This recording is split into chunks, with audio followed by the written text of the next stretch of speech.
PM Narendra Modi अप्रैल के महीने में उत्तराखंड आ सकते हैं। अप्रैल के पहले या फिर दूसरे हफ्ते में पीएम मोदी उत्तराखंड में आ सकते हैं। दिल्ली देहरादून एक्सप्रेसवे का उद्घाटन होना है। जनसभा को भी पीएम मोदी संबोधित कर सकते हैं और सूत्रों के हवाले से ये बड़ी जानकारी, बड़ी खबर हम आपको बता रहे हैं।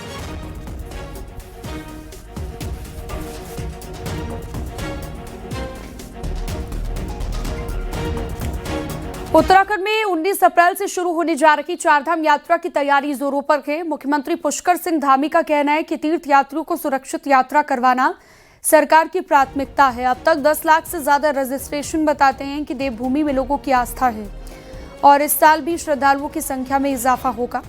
सभी तीर्थयात्री चारधाम आकर अच्छे से यात्रा करें, उसके लिए सरकार प्रतिबद्ध है। 10 लाख से अधिक लोगों ने अभी तक चारधाम यात्रा के लिए अपने रजिस्ट्रेशन करा लिए हैं। हमारा प्रयास है कि हर एक आने वाले यात्री, श्रद्धालु, तीर्थयात्री, उनको किसी भी प्रकार की कोई असुविधा न हो। वैसे तो यात्रा क्योंकि ऐसा भौगोलिक परिक्षेत्र है, उसमें चुनौतीपूर्ण होती है, लेकिन उसके बावजूद भी हमारा प्रयास रहेगा कि हमारी सर्वोच्च प्राथमिकता रहेगी कि सबके लिए यात्रा एक सुरक्षित यात्रा हो।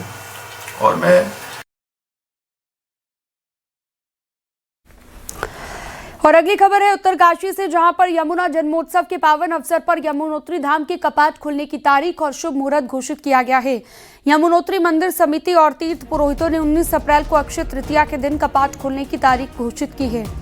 19 अप्रैल को दोपहर 12:35 पर यमुनोत्री धाम के कपाट खुलने श्रद्धालुओं के लिए तय कर दिए गए हैं और कपाट खुलते ही चारधाम यात्रा की शुरुआत के साथ यमुनोत्री धाम में श्रद्धालुओं की भारी भीड़ उमड़ने की उम्मीद है। प्रस्थान का समय रहेगा वो 8:45 से मां यमुना जी शुभ लक्षणी। मुख्यमंत्री पुष्कर सिंह धामी ने मंगलवार को गढ़ी कैंट इलाके में एक रेस्टोरेंट में पहुंचकर गैस आपूर्ति का जायजा लिया। उन्होंने कहा कि रसोई गैस आपूर्ति सुचारू रखने के लिए प्रधानमंत्री के नेतृत्व में हर संभव प्रयास किए जा रहे हैं। साथ ही साथ सभी होटल, रेस्टोरेंट संचालकों से कहा कि अभी गैस का बहुत अधिक संकट नहीं है, फिर भी आने वाले दिनों में अगर जरूरत पड़ी तो देशवासियों को इस बार भी कोरोना काल की तरह एकजुटता के साथ इस चुनौती का सामना करना होगा।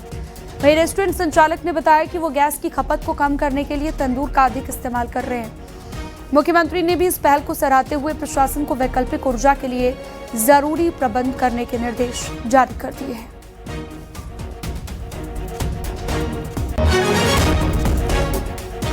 तो एक तरफ गैस की किल्लत से रसोई और बाजार से कई पकवान गायब हो गए हैं या फिर महंगे हो गए हैं, दूसरी तरफ साइबर ठग गैस बुकिंग के नाम पर लोगों को निशाना बना रहे हैं। पूरा मामला आपको रिपोर्ट के जरिए दिखाते हैं।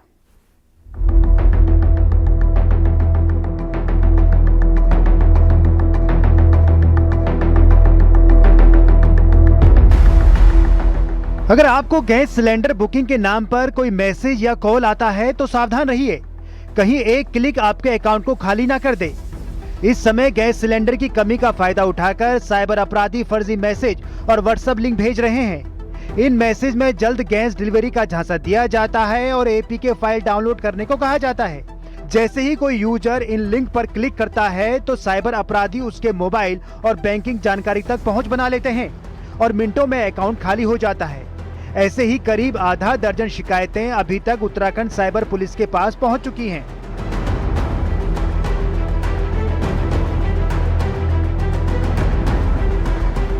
बिल्कुल मैं आपसे अपील करना चाहूंगा कि हमें बिल्कुल उस लिंक पे क्लिक नहीं करना है। वो लिंक एक एपीके फाइल है और अगर हम उस पर क्लिक करेंगे तो आपकी जरूरी इंफॉर्मेशन जैसे बैंक अकाउंट नंबर, पासवर्ड्स, बहुत सारी चीजें खोने का खतरा है और आपके साथ फ्रॉड होने का, अगर आप उस लिंक पे क्लिक करते हैं तो फ्रॉड होने की संभावना ज्यादा है।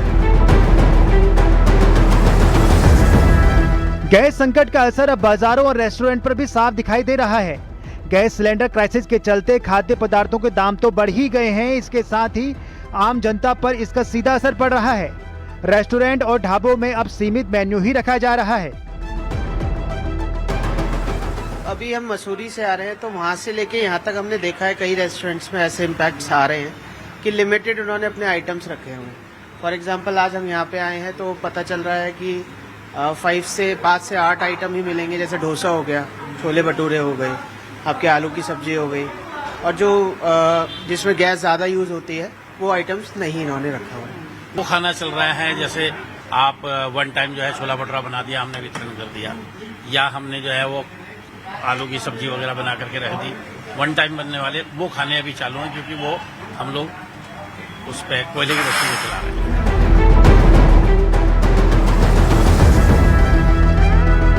कुल मिलाकर गैस संकट ने जहां रसोई का स्वाद फीका कर दिया है, वहीं साइबर ठग उसी हालात को हथियार बनाकर लोगों की मेहनत कमाई पर डाका डाल रहे हैं। ऐसे में जरूरत है सतर्क रहने की, क्योंकि जरा सी लापरवाही आपको दोहरी मार का शिकार बना सकती है। न्यूज़ 18 के लिए देहरादून से सतेंद्र बर्तवाल की रिपोर्ट।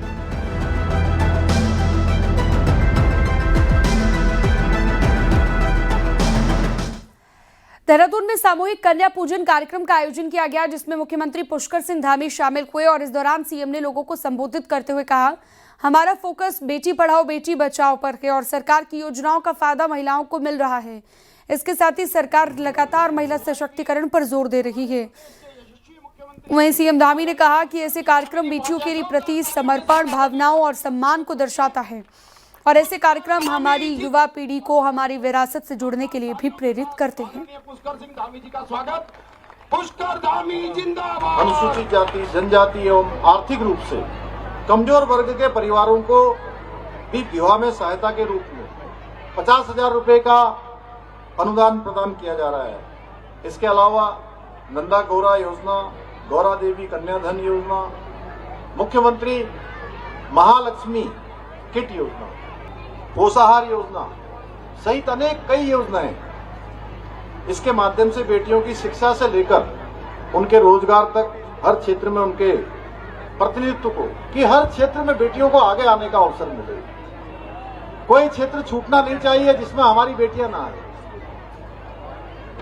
हर क्षेत्र में उनका प्रोत्साहन होना चाहिए। जो कहीं पीछे हैं तो उनको भी आगे लाने का प्रयास होना चाहिए। उस दिशा में हम हर एक प्रयास को आगे बढ़ाने का काम कर रहे हैं। मंगलवार को मुख्यमंत्री आवास परिसर में शहद निकाला गया, जिसमें पहले चरण में 60 किलो शहद निकाला गया। मुख्यमंत्री पुष्कर सिंह धामी ने उद्यान विभाग के अधिकारियों को निर्देश दिए कि मुख्यमंत्री आवास परिसर और आसपास के क्षेत्र में 3B गार्डन विकसित किए जाएंगे। मुख्यमंत्री ने कहा कि देश में मधुमक्खी पालन की अपार संभावनाएं हैं।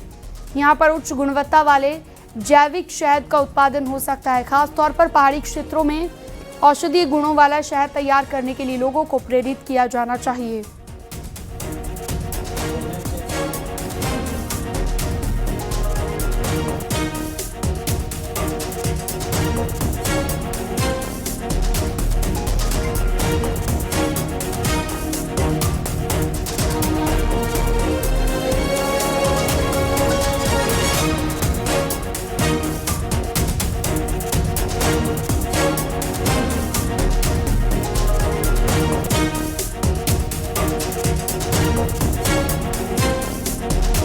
और अगली खबर है देहरादून से, जहां पर प्रेमनगर इलाके में एक निजी यूनिवर्सिटी में छात्रों के दो गुटों के बीच जमकर मारपीट हुई। इस हिंसक झड़प में एक छात्र की मौत हो गई। मृतक की पहचान 22 वर्षीय बीटेक के छात्र दिव्यांशु के रूप में हुई है। घटना के बाद मौके पर पहुंची पुलिस ने कार्रवाई करते हुए 3 आरोपियों को गिरफ्तार कर लिया है। फिलहाल पुलिस पूरे मामले की जांच पड़ताल में जुटी है और मारपीट के कारणों का पता लगाया जा रहा है।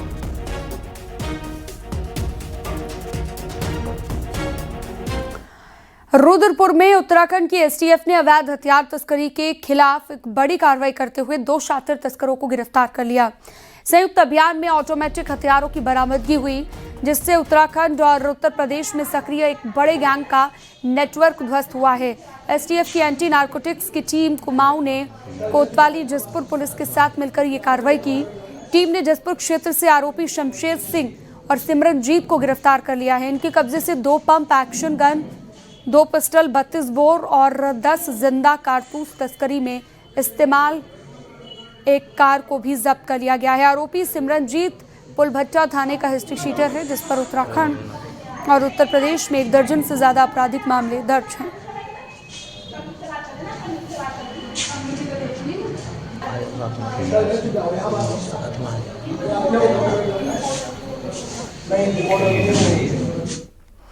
हरिद्वार में कोर्ट में पेशी से पहले एक आरोपी की पुलिस की हिरासत में मौत हो गई है, जिससे पुलिस महकमे में हड़कंप मच गया है। सोमवार शाम को सिडकुल थाना पुलिस ने जिला कोर्ट के पास से पैसे लेकर लोगों की फर्जी जमानत लेने वाले 4 आरोपी गिरफ्तार कर लिए हैं, जिनमें से मृतक 47 साल का नरेश कुमार भी एक था। पुलिस के मुताबिक मंगलवार सुबह कोर्ट में पेश करने से पहले मेडिकल चेकअप के दौरान नरेश कुमार की तबीयत बिगड़ गई। इस दौरान डॉक्टरों ने उसे हायर सेंटर रेफर कर दिया। हालांकि हायर सेंटर रवाना होने से पहले नरेश कुमार की मौत हो गई। पुलिस की हिरासत में आरोपी की मौत के बाद न्यायिक मजिस्ट्रेट की निगरानी में डॉक्टरों के पैनल ने मृतक का पोस्टमार्टम किया है।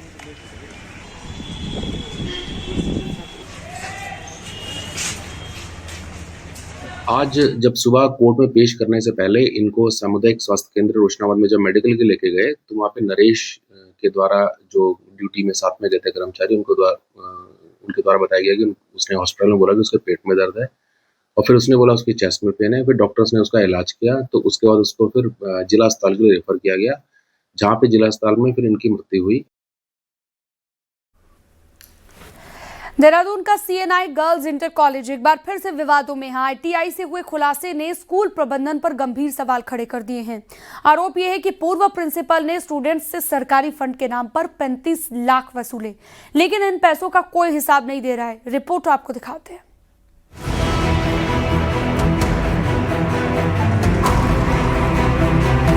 उत्तराखंड में शिक्षा व्यवस्था पर सरकार का करीब 40% बजट खर्च होता है। सरकारी ही नहीं, अशासकीय स्कूलों में भी शिक्षकों की सैलरी सरकार देती है, लेकिन देहरादून का सीएनआई गर्ल्स इंटर कॉलेज नियमों को दरकिनार कर छात्रों से पैसे वसूलने के मामले में घिर रहा है।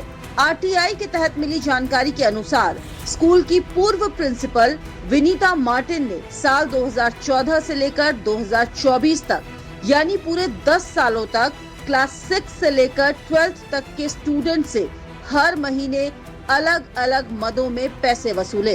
इन 10 साल में करीब 35 लाख रुपए की वसूली हुई। हैरानी की बात यह है कि इन पैसों को सरकारी फंड के नाम पर लिया गया, जबकि राइट टू एजुकेशन के तहत स्टूडेंट से निर्धारित फीस के अलावा कोई शुल्क नहीं लिया जा सकता।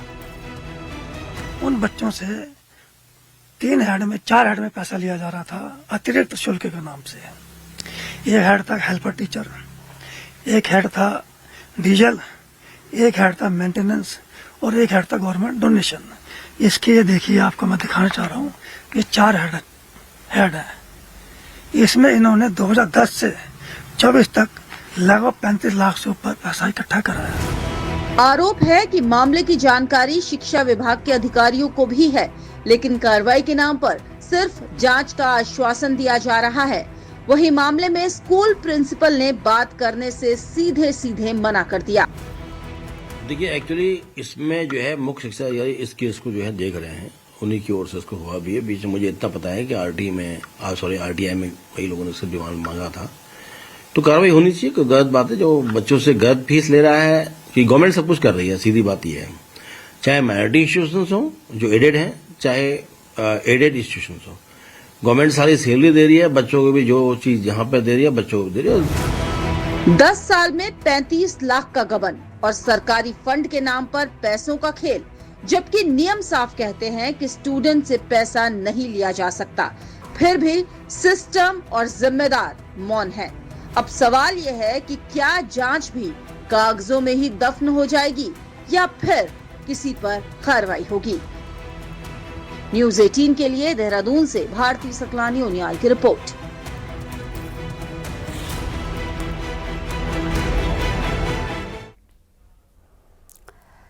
मंगलवार को महिला सशक्तिकरण एवं बाल विकास मंत्री रेखा आर्या ने मुख्यमंत्री वात्सल्य योजना के तहत लाभार्थियों को 3 करोड़ 2 लाख रुपए से ज्यादा की धनराशि जारी की।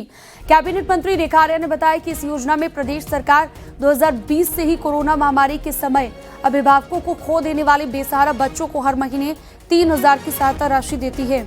कैबिनेट मंत्री रेखा आर्या ने बताया कि फरवरी में 5,057 लाभार्थियों को कुल 1 करोड़ 51 लाख 71 रुपए मंगलवार को जारी किए गए, जबकि मार्च महीने के लिए कुल 5,025 लाभार्थियों के 1 करोड़ 50 लाख 75 की धनराशि जारी की गई। योजना के अंतर्गत आज लगभग 5057 बच्चों को उनके वात्सल्य का पैसा यानी कि 3000 रुपये प्रति माह प्रति बच्चा जो स्वीकृत किया गया है, आज वो उनके खातों में डीबीटी की गई है। लगभग यह धनराशि 3 करोड़ 24 लाख के करीब यह धनराशि उनके खातों में डीबीटी की है।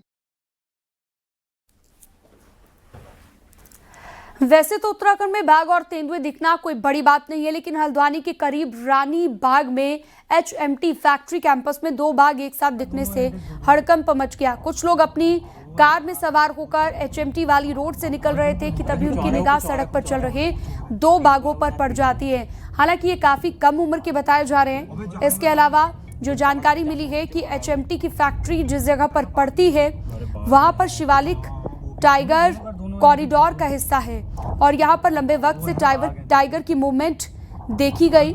जिन कार सवारों की तरफ से इन टाइगर्स को देखा गया, उन्होंने इनका वीडियो भी बना लिया है, जो कि सोशल मीडिया पर इस वक्त तेजी से वायरल हो रहा है। बाघ नहीं है वो, अरे बाघ है कुछ, वो भी है, दोनों का दोनों है, देख दो है बाघ। ऋषिकेश में गुलदार के आतंक से लोग काफी दहशत में हैं। श्यामपुर भट्टोवाला इलाके में गुलदार सड़क पर टहलते वक्त सीसीटीवी में कैद हो गया है। गुलदार दिखने से इलाके के लोगों में दहशत है। वहीं इलाके के लोगों ने वन विभाग से जल्द गुलदार को पकड़ने की मांग की है।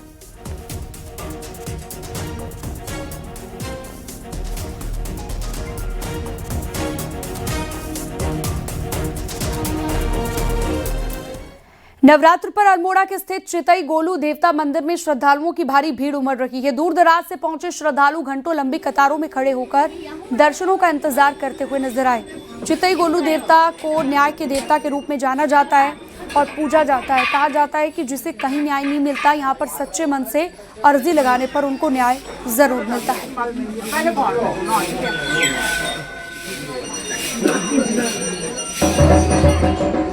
आजकल नवरात्रि चली हुई है। आज चैत मास की नवरात्रि है, इसका बहुत महत्व माना जाता है। आज हम नवरात्रि में चितई गोलू देवता मंदिर में आए हैं और कहा जाता है कि जिनको कहीं से न्याय नहीं मिलता है, उनको चितई गोलू देवता से न्याय मिलता है। लोग यहाँ पर्ची में लिख के अपनी परेशानी, जो भी उनको दुख होता है, लिख के यहाँ पे जला देते हैं या इसमें बांट देते हैं। उसके बाद मतलब बहुत मान्यता है कि गोलू देवता न्याय करते हैं।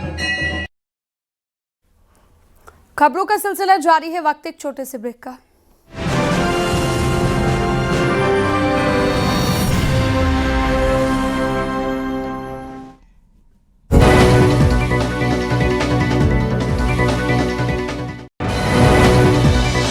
चंदौली में बंद शोरूम में लगी आग लगने में मौके पर मची अफरा तफरी, लाखों रुपए के नुकसान की आशंका। पीलीभीत में फलों के गोदाम में लगी भीषण आग, करीब 1.5 लाख का सामान जलकर हुआ राख। दमकल की टीम ने आग पर काबू पाया। गाजियाबाद में अवैध निर्माण के खिलाफ एक्शन, अवैध कॉलोनियों पर चला बुलडोजर। डासना और मसूरी क्षेत्र में हुई है कार्रवाई। सीतापुर में अवैध प्लॉटिंग पर चला है बुलडोजर। 5 बीघा जमीन पर की जा रही थी अवैध प्लॉटिंग, बिना नक्शा और बिना लेआउट के पास कराया जा रहा था निर्माण।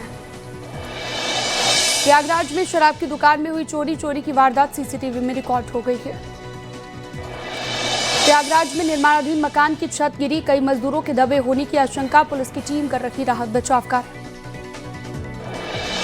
सहारनपुर में खतरनाक स्टंट करना पड़ा भारी, पुलिस ने आरोपी के खिलाफ मामला दर्ज किया। 4 बाइक सीज की गई। मैनपुरी में कार ने पुलिस की बाइक को मारी टक्कर, 20 मीटर दूर जाकर गिरा पुलिसकर्मी। बुलंदशहर में कमेटी का पैसा न मिलने से टावर पर चढ़ा बुजुर्ग, आर्थिक तंगी से परेशान था। मथुरा में शादी समारोह में फायरिंग और मारपीट पर हुई कार्रवाई, पुलिस ने आरोपी की कार को कब्जे में ले लिया। गाजियाबाद में कॉलोनी में दंपति के साथ मारपीट की गई, 2 युवकों पर मारपीट का आरोप लगा है। घटना का सीसीटीवी सामने आया।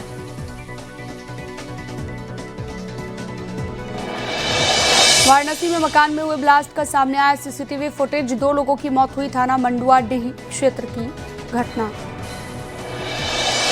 बरेली में 9वीं के छात्र की पिटाई हुई, छात्रों ने बेरहमी से पीटकर घायल किया, परिजनों की शिकायत पर मामला। गाजीपुर में पुलिस और बदमाश के बीच मुठभेड़ हुई, पुलिस की जवाबी फायरिंग में बदमाश घायल हुआ, आरोपी पर कई मामले दर्ज। ललितपुर में व्यापारी के साथ मारपीट हुई है, पुलिस ने 5 आरोपियों को गिरफ्तार कर लिया है। लखनऊ में नशा तस्करों के गिरोह का खुलासा, पुलिस ने 2 आरोपियों को गिरफ्तार कर लिया है।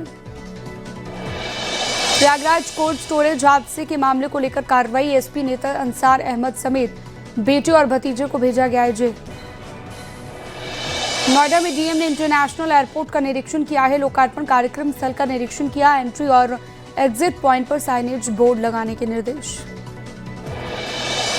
गोंडा में सामूहिक विवाह कार्यक्रम का आयोजन, 193 जोड़ों ने 7 फेरे लिए।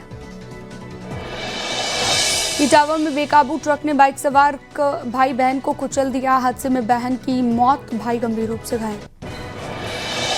दिल्ली एयरपोर्ट के प्रेयर रूम में बीजेपी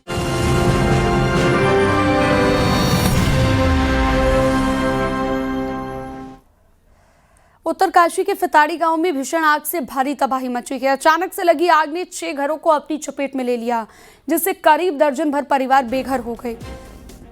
आग इतनी भीषण थी कि पूरे गांव में अफरा तफरी मच गई। सूचना के बाद एसडीआरएफ, पुलिस और प्रशासन की टीमें मौके पर पहुंची, आग पर काबू पाया गया।